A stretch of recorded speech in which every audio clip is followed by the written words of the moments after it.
মুর্শিদাবাদের ফারাক্কা ব্লকের বেওয়া ২ নম্বর গ্রাম পঞ্চায়েত অফিসে প্রধানের অনুপস্থিতিতে তাঁর স্বামীর সরকারি নথিতে স্বাক্ষর করার একটি ভিডিও সোশ্যাল মিডিয়ায় ভাইরাল হওয়ার পর থেকেই রাজনৈতিক ও প্রশাসনিক মহলে তীব্র বিতর্কের ঝড় উঠেছে।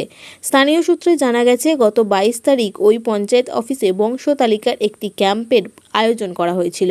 অভিযোগ, সেই ক্যাম্পে প্রধান রোজিনা খাতুন উপস্থিত না থাকলেও তাঁর স্বামী ইসমাইল শেখ উপস্থিত ছিলেন এবং ক্যাম্পের কাজে আসা সাধারণ মানুষের বিভিন্ন নথিপত্র ও সার্টিফিকেটে প্রধানের নামে নিজে স্বাক্ষর করছিলেন। এই ঘটনার একটি ভিডিও পরবর্তীতে সোশ্যাল মিডিয়ায় ছড়িয়ে পড়লে তা মুহূর্তেই ভাইরাল হয়ে যায়। এই ঘটনাকে কেন্দ্র করে এলাকাবাসীর মধ্যে তীব্র অসন্তোষ দেখা দিয়েছে।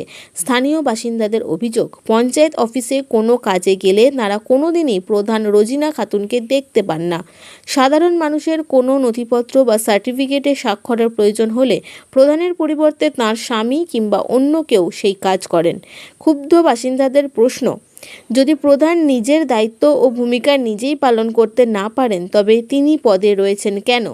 পুরো বিষয়টি নিয়ে ফারাক্কার ব্লক উন্নয়ন আধিকারিক সুজয় ব্যাপারীর সাথে যোগাযোগ করা হলে তিনি জানান, আমরা এই বিষয়ে কিছুই জানা নেই, তবে বিষয়টি খতিয়ে দেখে উপযুক্ত তদন্ত করা হবে এবং সত্যতা প্রমাণিত হলে প্রয়োজনীয় পদক্ষেপ নেওয়া হবে।